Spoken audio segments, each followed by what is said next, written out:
Danny Acosta for Fight Magazine here with Strikeforce CEO Scott Coker. Scott, big event tonight, Nunes Diaz 2.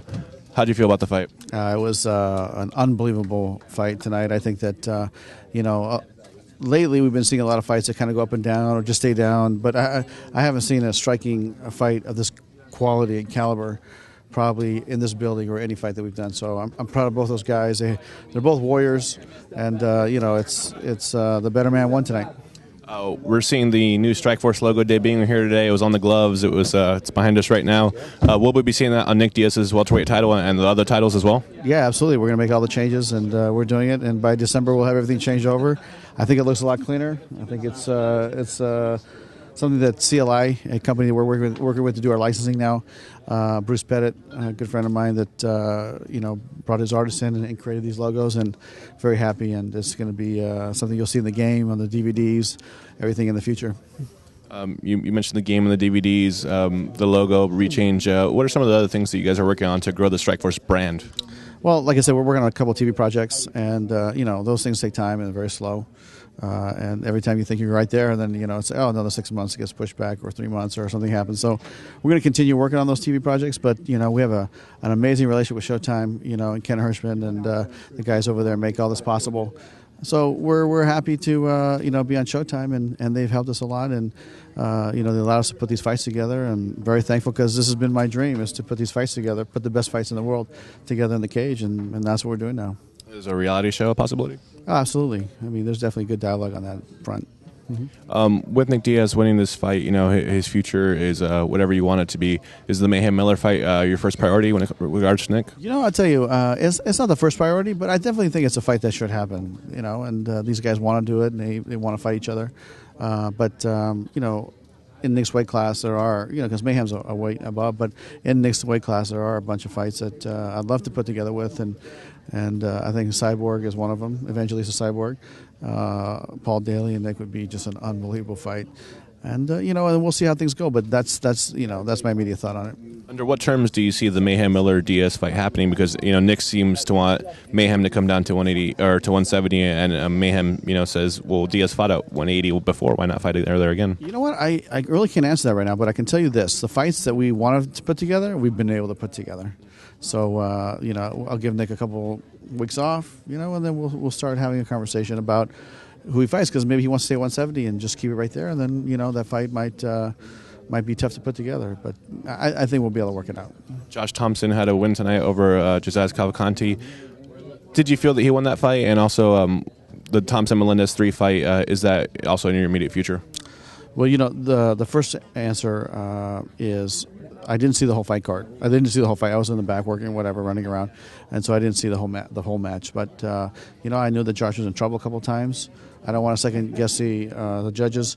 I mean, Josh, like he said, he's a straight up kind of guy. He'll tell it like it is. If he thought he got his ass kicked, he would just say, "Hey, look, I lost tonight, and that's what it is." And when he fought Gilbert, but from what I saw, it looked very close. And I will go back and evaluate after I look at the whole tape. Thompson did win the fight regardless of the judge's decision. So will we see Thompson-Melendez 3, or are there other fights you're looking at for Gilbert Melendez? I can tell you this. Timing is going to be the issue. I mean, I think Josh probably broke his hand tonight. And he's going to be banged up. And he said over here, he goes, I want to fight in December. And I wanted to tell him, Josh, when you can squeeze my hand hard, then we can put you back in the cage, because, he's banged up right now. There's no way he's going to be ready for December. And we've had requests to bring Gilbert to Japan to fight Aoki for the Dream Belt on New Year's Eve. So if those talks progress in a positive way, and we end up sending Gilbert there, then it might be second quarter before Gilbert fights here. And then if Josh is healthy, we'll probably put it together.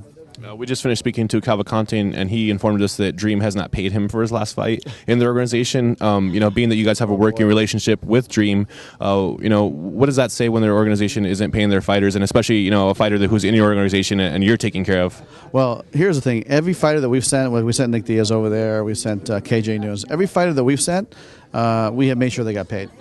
So But I mean, in terms of doing business with an organization that's stiffing their fighters. Well, my thing is I don't want to make a comment for the organization, and I just heard a lot of rumors, but I don't have the facts on that. All I can respond to is the people that we've sent over there have been paid. So you'll continue working with them in the future? Oh, absolutely. I think that they're the best organization in Japan, and so we're going to support them as much as we can.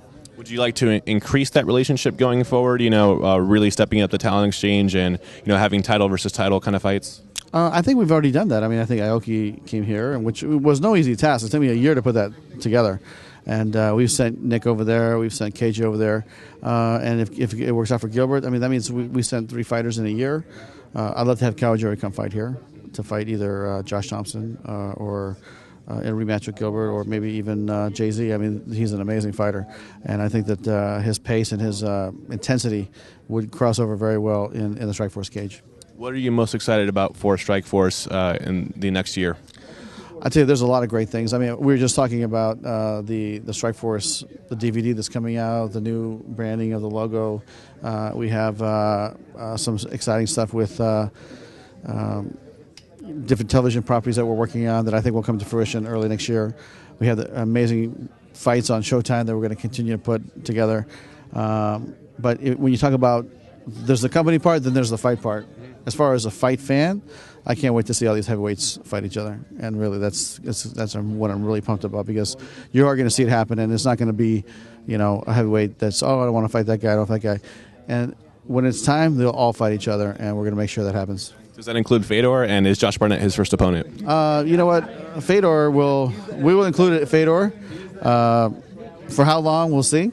But Josh Barnett will definitely be in the mix, but will it be his first fight? That's something that we don't want to comment on right now. Scott Coker. Thank you, man.